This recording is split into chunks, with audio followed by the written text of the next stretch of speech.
Thanks for joining us for ABC4 Utah Midday. I'm GWilley. Emily Clark has the afternoon off. Today, the prisoner of war released this past weekend, Sergeant Bo Bergdahl from Idaho, is struggling to speak English after nearly 5 years of being held captive by the Taliban. Thanks for joining us for Midday. I'm GWilley. Emily is off this afternoon. We begin with developing news coming out of Ogden, where police are investigating a homicide with some rather bizarre twists. A body was found. Tom, this plane was virtually unaccounted for a couple hundred miles as it was flying over Malaysian airspace. What do we make of that? Joining us for Midday, I'm GWilley. Emily Clark is on assignment. New at 11, some drama unfolds on 13th South near the I-15 on-ramp just a short time ago. A motor vehicle enforcement officer tried to pull over a driver for a routine traffic stop on 13th and Main, but just as the officer got to the car, the driver took off. The officer chased the driver, but he didn't get far. When he reached 500 West, he crashed into a Jeep, and that caused him to lose control and hit a light pole, but even that didn't stop him from trying to get away.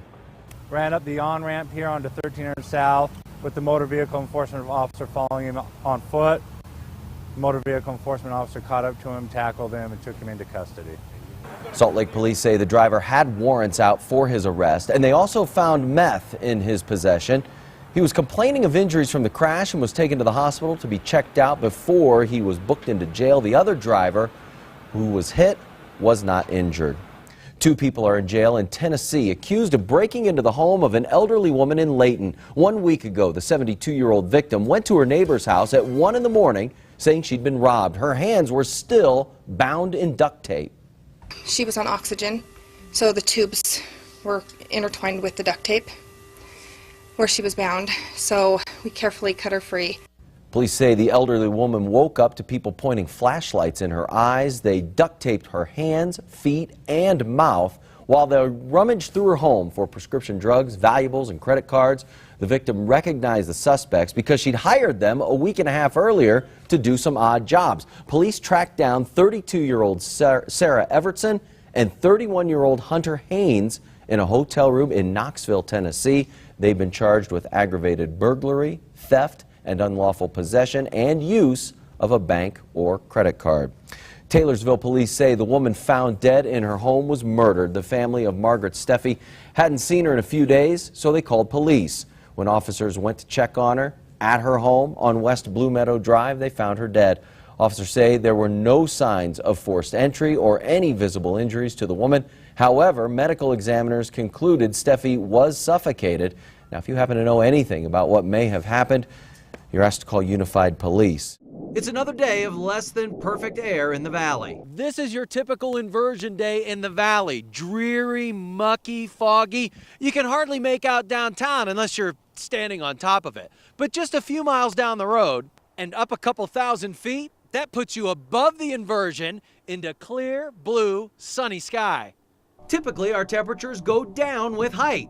Not the case in an inversion. Normally, you could see downtown from the mouth of Parley's Canyon, but not today. This is what it looks like when cold air is trapped at the surface. Cloudy, mid-30s in the Salt Lake Valley, elevation 4,200 feet. Meantime, sunny and low 40s in Park City, elevation 7,000 feet. It's truly a tale of two cities. It's actually pretty beautiful up here, you know, with the sun here. And yesterday when we were driving down, it was like a wall of fog, and we were actually kind of afraid to drive through it because I've never seen anything like that before my entire life. We couldn't believe how foggy it was and hazy, but we didn't know what it was. We didn't know if it was because, you know, like a storm coming in or what. It's no storm coming in. That would be a good thing. Our next chance to scour out this air will be on Wednesday. Until then, you'll have to travel up above the inversion layer to see a little sunshine and to feel some warmer temperatures. GWilley, ABC4 News. They used 18,000 Hershey bars for that mini Empire State Building. Looks like you can get a T-shirt there, too. What's that city in Pennsylvania? Hershey. Okay. I was trying to think. I didn't know if that's what it was. No, don't make fun of me. I couldn't remember if that's what it was or not. I've been there, and it was fantastic. But I couldn't remember the name. Move along. Could we have said that anymore at the same time? I couldn't remember if it was Hersheyville or not, and I didn't want to say the wrong thing, so I just asked. There are no dumb questions. Well, look, we're There right wasn't back an open. here. Oh my no, gracious. we jumped right in today, but you still Just a little bit right there will get you. You got it? Would you talk? I'm embarrassed. That's okay. We all have fun on ourselves. Look, Curtis is fixing himself right now. Take the 3-shot. Take the 3-shot. All right, here we are. So, Curtis, we were just talking about the weather and how it's blowing all this lint on our coats and sweaters. CNN, New York. Well, how about that? I'll just do a handshake. Come up, just.